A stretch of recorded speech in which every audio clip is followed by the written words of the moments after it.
저는 군대 생활이 힘들었습니다. 그런데 힘든 군 생활 중에서도 기쁜 날이 있었습니다. 신병이 오는 날입니다. 군대에 가면 먼저 온 고참들이 있습니다. 근데 그 중에 좋은 고참만 있는 건 아닙니다. 착하지 않은 고참들이 있습니다. 그런 고참들로 인해서 저의 군 생활은 힘들었습니다. 군대에서 보내는 시간이 길어질수록 신병이 한 명씩 들어옵니다. 그리고요, 고참은 한 명씩 나갑니다. 자, 신병이 들어오는 날은 기분이 좋습니다. 내 후임병이 한 명 늘어난 거거든요. 자, 후임병이 생기면 뭐가 좋을까요? 내가 하는 일이 달라집니다. 제일 힘든 일을 하다가 그거보다 한 단계 덜 힘든 일을 합니다. 그렇게 후임병이 많아지다 보면 어느 날은 이제 내가 아무 일도 하지 않아도 부대가 돌아갑니다. 누가 저에게 1억 줄 테니까 군대 가라고 하면 저 안 갈 거예요. 그런데 1,000만 원 줄 테니까 병장으로 가라고 하면 갈 수 있습니다. 10배의 많은 돈을 준다고 해도 2등병으로는 안 갈 거예요. 왜 그럴까요? 2등병이 하는 일이 힘들기도 하지만 지배받고 싶지 않기 때문입니다. 병장은 할만합니다. 제가 이제 운전병이었는데 오늘 수송부 정리한다 한마디 이렇게 말하면 상병이 진두지휘에서 1병과 2병들이 내가 한 말을 다 이루어 놓습니다. 자, 이 사진은 무슨 사진일까요? 엄청난 인파가 모여 있습니다. 400만 명이 모였다고 해요. 제주도 전체 인구의 6배 사람들이 막 몰려온 거예요. 자, 이 사진은요, 아르헨티나가 카타르 월드컵에서 우승을 하고 버스 퍼레이드를 하는 장면입니다. 메시가 우승했어요. 메시가 평생 우승을 못하다가 월드컵 우승을 못하다가 이번에 우승하는 바람에 아르헨티나 국민들은 흥분해서 거리로 몰려 나왔습니다. 메시는 지금 저기 버스 위에 타고 있는 까만 옷 입은 사람 메시예요. 이렇게 우승컵을 들고 월드컵을 들고 버스 메뉴에 타고 있습니다. 이 금이 환영하는 대표팀 선수들과 또 그를 반겨주는 국민들의 모습입니다. 이런 연출은요, 이 세상에 처음 있는 게 아닙니다. 사람은 과거로부터 배우고 이걸 발전시키죠. 과거에 전쟁에서 이기고 돌아오는 영웅, 왕, 장군 그런 사람들이 이런 행렬로 퍼레이드를 했습니다. 자, 이 그림은요, 로마 황제가 돌아오는 장면인데요. 멋지게 생긴 백마들이 금을 두르고 막 병거를 끌고 있습니다. 거기에 황제가 타고 있네요. 좀 단순하게 된 그림을 좀 보시겠습니다. 뭔가 색감이 멋지고 승리의 기운이 느껴지지요. 오늘은 종려주일입니다. 사람들이 종려나무를 길에 깔기도 하고 손에 흔들기도 하면서 예수님을 향해 소리칩니다. 세 글자인데요. 호로 시작하고 나로 끝나는 그 세 글자가 뭘까요? 호산나. 네, 호산나. 호산나는 호시안나라는 단어인데요. 막 너무 기뻐가지고 막 감격해가지고 막 외치는 그런 뜻은 아니고요. 이 말은요, 절박할 때 쓰는 말입니다. 꼭 제발 건져주세요. 이런 말이에요. 내가 빠져있는 구렁텅이에서 그 문제에서 구해달라는 말입니다. 여기서 꺼내주세요. 구원해주세요. 이런 말입니다. 자, 지금 이 사진을 보면요, 우리나라 말로는 만세가 울리죠. 만세. 자, 임종철 대왕께서 적군을 무찌르고 승리했다. 만세. 변건율 장군께서 휘두르는 칼에 적군이 다 나가 떨어졌다. 만세. 막 만세가 울리잖아요. 그리고 노래가 있죠. 호산나, 호산나, 호산나 높은 곳에서. 노래 자체가 분위기가 밝고 막 승리의 기운이 느껴지잖아요. 종려나무가지 막 흔들면서 환호하면서 호산나, 호산나 이렇게 말하면요, 왠지 우리나라로 따지면 만세, 만세 이런 느낌을 받잖아요. 그런데 호산나는 만세가 아니에요. 구원하소서. 하나님 제발 제발 구하옵나니 건져주십시오. 이런 말이에요. 저는 이거를 우리나라 말로 표현하면 뭐가 어울릴까 이렇게 생각했어요. 그리고 찾았어요. 사람 살려주세요. 사람 살려 구해주세요. 도와주세요. 자, 메시가 월드컵 우승하고 막 사람들의 환호 속에서 차량 퍼레이드 하는 거, 왕이 전쟁에서 승리해서 승리의 나팔을 막 불면서 막 군악대가 빵빠레 울리면서 그러면서 병거 타고 들어오는 거, 그것과 오늘 예수님이 나귀 타고 예루살렘에 들어가시는 것이 뭔가 닮았습니다. 사람들이 보기에 뭔가 닮았습니다. 그런데요, 뭔가 다릅니다. 뭔가 닮은 것 같은데 뭔가 다른 것 같습니다. 자, 뭐가 다르죠? 우선 예수님은 나귀를 탔다. 나귀도 어른 나귀가 아니라 새끼 나귀였다. 이게 다르네요. 또 뭐가 다를까요? 제가 방금 설명을 드렸는데요. 호산나는 구원해 주십시오라는 절박한 외침입니다. 왕이시여 구해 주십시오. 왕이시여 우리를 살려 주십시오. 이런 얘기예요. 자, 구해달라, 살려달라는 말은 지금 잘 살고 있다는 얘기예요? 못 살겠다는 말이에요? 못 살겠다는 말이죠. 월드컵 우승해서 너무 신난다. 우리가 원수 나라를 무찔러서 너무 다행이다. 기쁘다. 이런 말이 아니네요. 지금 우린 도저히 살 수가 없습니다. 도와주세요. 살려주세요. 이런 간구의 호소입니다. 그러니까요, 뭔가 비슷한 부분이 있는데 굉장히 다른 무언가가 있는 분위기라는 겁니다. 자, 오늘 제가 설교 제목을 이상한 나라의 왕이라고 지었습니다. 새끼 나귀를 타고 들어오시는 예수님은 왕의 모습으로 예루살렘에 들어가고 계십니다. 이 왕께서 지금 예루살렘을 평정하고 대제사장을 무릎 꿇리고 로마를 무찔러주는 그런 새 왕이 되시면 딱이거든요. 근데 그러기에는 그냥 딱 보기에도 로마 황제나 아니면 로마 분봉왕들이나 이런 사람들에 비해서 너무 초라하고 빈약합니다. 자, 말 중에서 커다란 말 있잖아요. 그런 거 막 이렇게 아니고 그냥 꼬마 나귀 타고 들어가고 있잖아요. 또 다른 게 있습니다. 9절을 읽습니다. 앞에서 가고 뒤에서.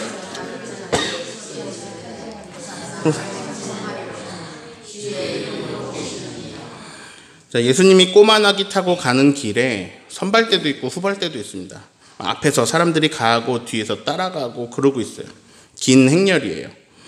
근데 막 겉옷을 깔면서 종려나무 가지 흔들면서, 이제 대추야자 나무예요, 사실은. 종려나무 가지 흔들면서 앞에서 가고 뒤에서 따르고 그런 행렬이잖아요. 근데 이게 초라하고 빈약해 보이는 이유는요, 타고 가고 있는 동물뿐만이 아닙니다. 이 주변에 있는 사람들이 초라해요. 자, 황제 주변에는요, 갑옷 입고 무장한 군사들이 있습니다. 칼을 차고 뒤에는 또 막 창을 들고 방패를 들고 있죠. 매우 강력해 보입니다. 자, 누가 강해 보이겠어요? 갑옷을 입은 자들도 있고 말도 있고 병거도 있고 칼을 들고 있는 사람들하고 나뭇가지 들고 있는 사람 중에 누가 강해 보입니까? 어깨 막 이만한 조폭들이 쇠파이프 막 땅에 끌면서 이렇게 막 쳐들어오면 무섭겠죠. 근데 로마에 세금 내느라고 다 뺏겨가지고 잘 먹지도 못하는 막 멸치 같은 사람들이, 막 얄쌍한 사람들이 모여가지고 나뭇잎 들고 막 이렇게 오면 무섭겠습니까? 위협이 되겠어요, 이게 로마에게? 위화감이 생기겠습니까? 자, 그러나 겉옷 깔고 종려나무 흔드는 사람들, 앞에서 뒤에서 호산나 외치는 사람들, 예수님의 예루살렘 입성에 동참하고 있는 사람들은 뭔가 믿는 구석이 있습니다. 다시 10절을 읽습니다. 찬송하리로다. 오는 우리 조상 다윗의 나라 가장 높은 곳에서. 이들이 경험이 있어요. 믿고 있는 게 있습니다. 우리는 다윗 왕을 경험했어. 자, 이들이 간곡하게 바라고 있는 게 있습니다. 이들이 이렇게는 못 살겠다고 반드시 꼭 구해달라고 하고 있는 간곡한 그 호산나 기도의 내용이 바로 이거예요. 오는 우리 조상 다윗의 나라요. 자, 우리 조상 다윗의 나라가 다가오고 있다, 이런 얘기예요. 우리 조상 다윗의 나라가 다가오고 있다. 우리 조상의 나라, 다윗의 나라가 오고 있다. 새로운 왕 예수라는 분에 의해서 꼭 구해주세요, 예수님. 이런 얘기입니다. 자, 저하고 여러분은 이미 결론을 알고 있습니다. 이 간절한 기도는 이루어지지 않았다. 다윗의 나라는 세워지지 않았다. 로마는 여전히 강력했고 유대 종교 지도자들은 여전히 정신 못 차리고 힘들어하고 있는 백성들을 더 힘들게 하였다. 자, 왕으로 기대했던 예수님은요, 십자가에서 아주 허무하게, 아주 나약하게, 아주 비참하게 죽었다. 고문당하는 거 다 당하고, 조롱하는 거 다 받고, 한 번 되돌아보지도 못하고, 아무 힘도 못 쓰고 죽었다. 예, 이걸 우리가 알고 있습니다. 그런데 다른 일이 일어났습니다. 그렇게 광복하게 원했던 다윗의 나라는 이루어지지 않았습니다. 그런데 뭔가 조금 이상한, 뭔가 다른 그런 나라가 이루어졌습니다. 예수님의 나라가 이루어졌습니다. 예수님은 왕이 맞았습니다. 그런데 다윗의 나라의 왕이 아니라 예수님 나라의 왕, 하나님 나라의 왕이셨습니다. 자, 하나님께서 십자가에서 죽으신 예수님을 다시 살리십니다. 부활하세요. 그리고 그를 하나님이 높이셔서 존재하는 모든 것의 임금과 구주가 되게 하십니다. 이를 증언하는 성경 말씀 되게 많아요. 되게 많은데 하나만 보겠습니다. 사도행전 5장 30, 31절만 같이 읽겠습니다. 너희가 나무에 달아 죽인 예수를 우리 조상의 하나님이 살리시고 이스라엘로 회개케 하사 죄 사함을 얻게 하시려고 그를 오른손으로 높이사 임금과 구주를 삼으셨느니라. 제가 여기 빨간 부분만 이어서 읽어볼게요. 예수를 하나님이 살리시고 높이사 임금과 구주를 삼으셨느니라. 네, 제가 성경에 쓰이는 단어를 조금 쉽게 설명해 드리려고 애쓰는데 하늘과 땅이라는 단어를 좀 어떻게 하면 쉽게 설명할까 하다가 차원이라는 단어로 좀 쉽게 생각해 보고자 했어요. 하늘하면 이제 이렇게 구름 떠 있는 스카이 말고 하나님의 차원, 어떤 천상계, 하나님과 막 천군과 천사들이 계시다고 하는 어떤 우리가 알지 못하는 그런 완전한 세계, 그런 차원을 하늘이라고 성경이 말하고, 땅, 인간 차원, 인간 세계. 그런데 하나님은요, 예수님에게 하늘과 땅의 권세를 모두 주셨습니다. 어떤 천상의 차원과 어떤 인간의 차원, 하나님의 영역과 인간의 영역의 모든 권세를 예수님에게 주셨다는 말씀이에요. 예수님이 왕이란 얘기예요. 즉, 우리의 지각과 우리의 인지를 뛰어넘고 우리의 상상을 뛰어넘는, 우리가 상상조차 못하는 존재하는 모든 것의 왕이 예수님이시라는 말입니다. 그리고 그 모든 것이 예수님 나라예요. 로마는 정말 소꿉놀이 공간이에요. 자, 지구라는 이 별도 너무 꼬마 별이에요. 너무 존재감이 없는 작은 영역이고 온 우주를 포함한 모든 세계의 왕이시라는 거예요. 그게 예수님 나라라는 거예요. 예수님은 예수님 나라의 왕이십니다. 그런데 그 예수님 나라가 우리 지구별에 사는, 고수도 다 동네마다 룰이 다르거든요. 우리 지구별이라는 동네에서 볼 때는 이 나라에 뭐가 좀 이상해요.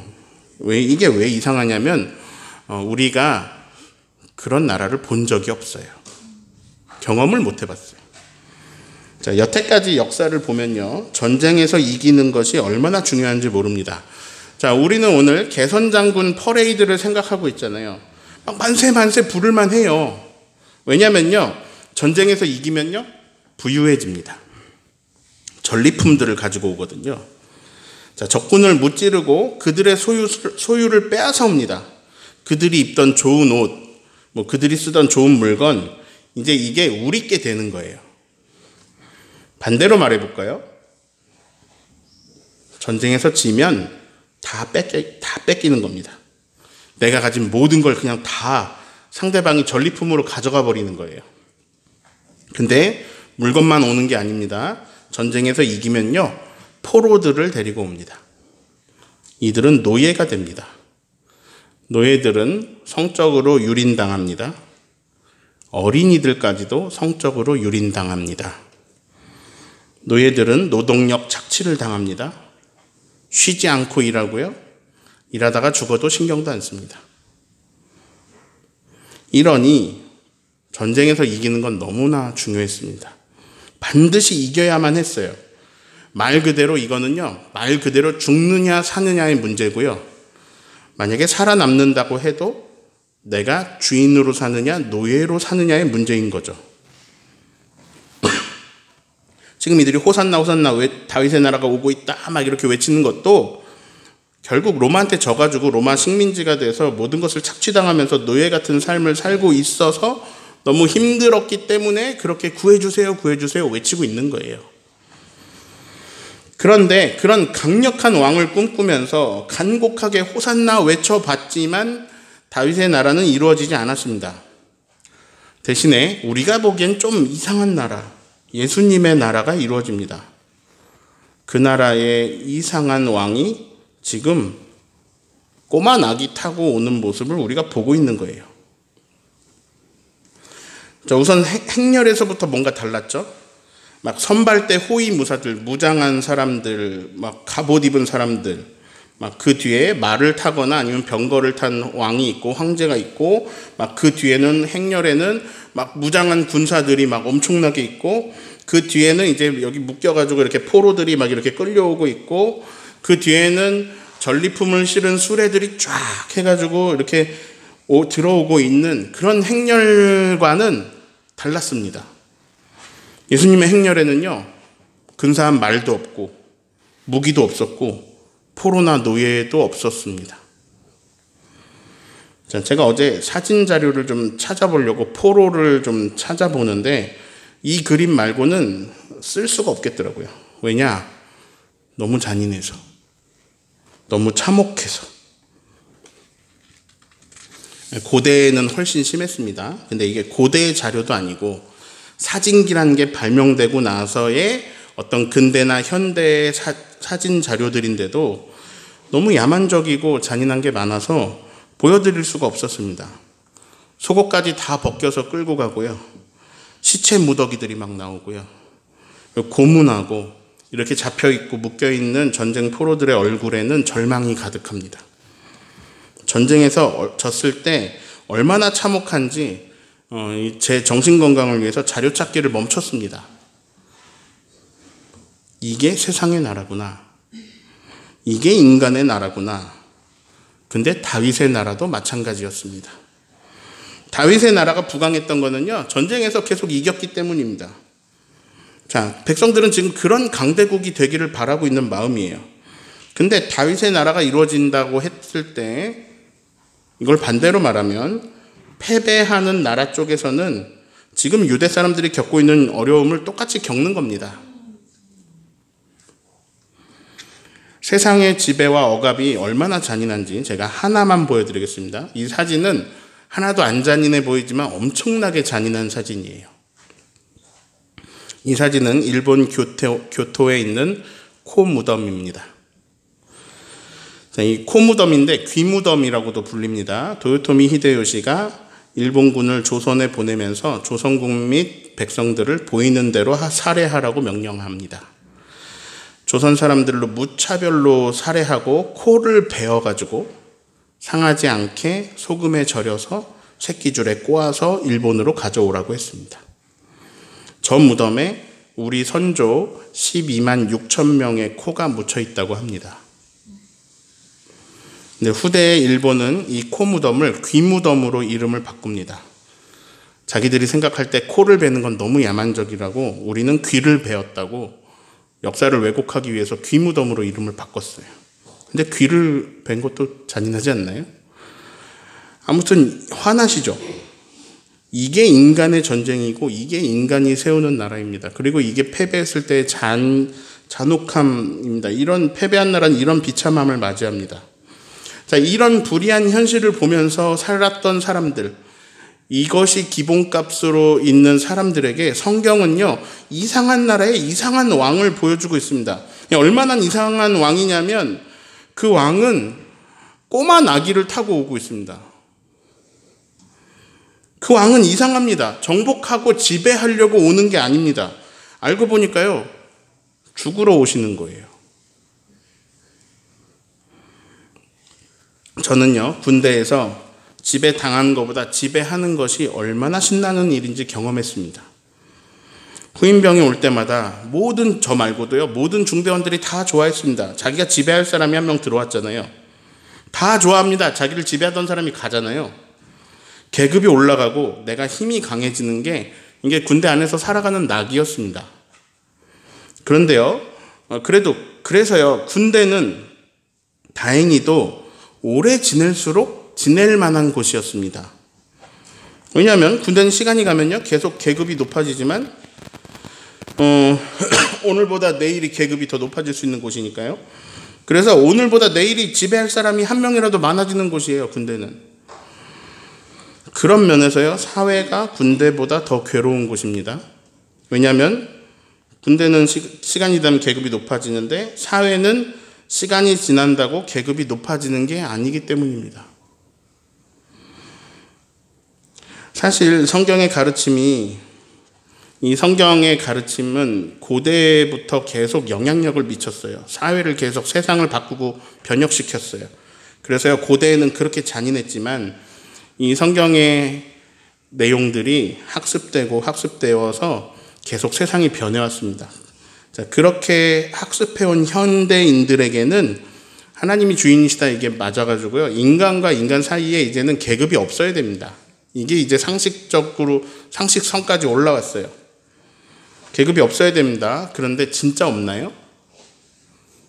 여러분, 사람 사이에 계급이 진짜 없나요? 진짜 없나요? 자, 인간의 관심사는 누가 크냐입니다. 계급이 없으면 만들어내는 게 인간입니다. 높은 계급에 올라간 사람들이 한결같이 하는 게 있습니다. 지배입니다. 높은 사람들은 낮은 사람들을 지배합니다. 그런데 이 이상한 나라는 방향이 뭔가 이상해요. 예수님의 나라는 우리가 상상하는 범위를 넘어선 아주 광활하고 광대한 나라입니다. 근데 그 나라에서 최고로 높으신 예수님이 낮은 사람들 잘 살게 해주시려고 자기가 죽습니다. 자기가 대신해서 죽습니다. 자, 저는 몸무게가 100이 넘고요, 남성입니다. 제가 우리 교회 여자분들은 제 팔씨름 다 이깁니다. 제가 힘이 더 세단 말이죠. 다윗의 나라는 힘이 센 자가 다스리는 나라입니다. 그런 룰이라면 제가 적어도 여기 있는 여성분들은 다스리고 거느릴 수 있다는 말입니다. 근데 예수님 나라는 뭔가 이상합니다. 자, 이 이상한 부분을 9글자로 설명할 수 있습니다. 9글자 뭘까요? 하나님이 주인이시다. 여기 주영광교회라는 사람들이 모여 있습니다. 다윗의 나라 룰로 따지면 저는 헤비급이고 남성이고, 저는 여기 있는 모든 여성을 다스리고 거느릴 겁니다. 그래서요, 이제 다 저의 노예가 되시겠습니다. 그런데 이상한 예수님 나라의 룰로 하면 하나님만 주인이십니다. 저는 주인이 아니기 때문에 저는 누구를 다스리지를 못해요. 자, 그러면 예수님 나라는 하나님 빼고는 다 똑같은 존재들로 구성되어 있냐? 하나님만 높으시고 다 똑같냐? 아니에요. 전부 달라요. 여기도 써 있네요. 전부 다릅니다. 너무너무 다양합니다. 다 달라서 오히려 그 광활한 예수님 나라에 똑같은 게 하나도 없습니다. 자, 힘 이야기를 하고 있었으니까 힘 분야만 보더라도요, 자, 힘이 다 다릅니다. 예수님 나라는 힘이 다 똑같은 나라가 아니에요. 다윗의 나라도 힘이 다 다르고요, 예수님 나라도 힘이 다 다릅니다. 근데 다윗의 나라는요, 힘이 센 사람이 다스립니다. 근데 이상한 나라, 예수님 나라는 힘이 센 사람이 힘이 약한 사람을 보호합니다.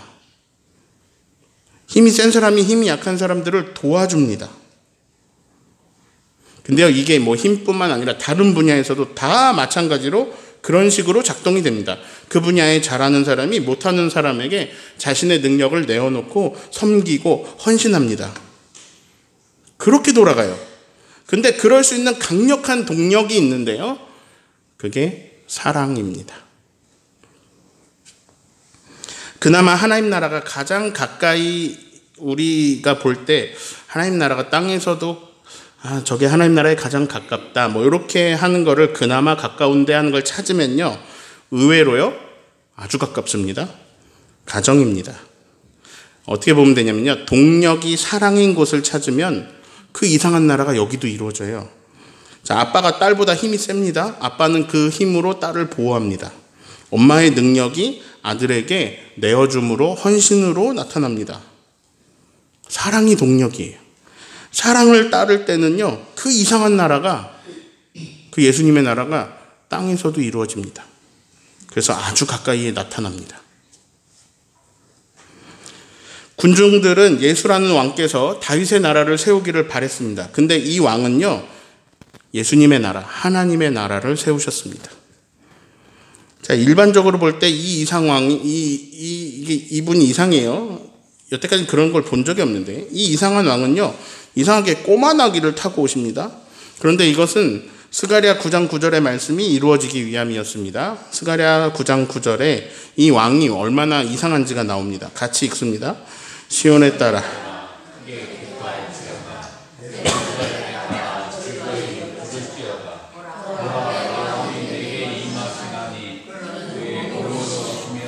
구원을 베푸시며 겸손하여 나귀의 작은 것. 제가 여기에 빨간색으로 그 이상한 부분을 세 군데 표현했습니다. 공의, 구원, 겸손. 세상의 왕은 공의롭지 않습니다. 그들의 다스림은 불의합니다. 남의 것을요 내 것인 마냥 적립품으로 빼앗고요 남을 노예로 만듭니다. 구원하는 게 아니고요 지배하고 억압합니다. 겸손하지 않고 교만합니다. 백성들을 무시합니다. 사람으로 보지 않아요. 그냥 노동력으로 봅니다. 자신을 더 부강하게 만들어줄 도구 정도입니다. 영화에서 정치인이 이런 말을 해요. 어차피 국민들은 개 돼지입니다. 근데 그게 진짜로 정치인들의 생각인 것 같아서 영화보다 더 현실이 더 심한 것 같아서 우리가 속이 터집니다. 그런데 나귀를 타신 왕은요 겸손하시고 구원하시며 공의로우십니다. 하나님의 나라, 예수님의 나라, 그 나라의 왕은 우리를 지배하고 우리를 억압하게 하기 위함이 아니라 우리를 살려주시려고 자기가 대신 죽어주세요. 그리고 그 왕은요 왕인데 자기 제자들의 발을 씻어줍니다. 그 왕은 자기를 따르는 사람들에게 말씀하십니다. 너희도 이상하게 살아라. 나는 십자가를 졌는데 너희도 너희에게 주어진 자기 십자가를 지고 나를 따라해라. 사람들은 그 왕에게 요구합니다. 내가 지금 못 살겠으니 나를 위해서 내가 더 지금보다 부강해지는 다윗의 나라를 세워주십시오. 예수님은 그 요구를 들으시고요.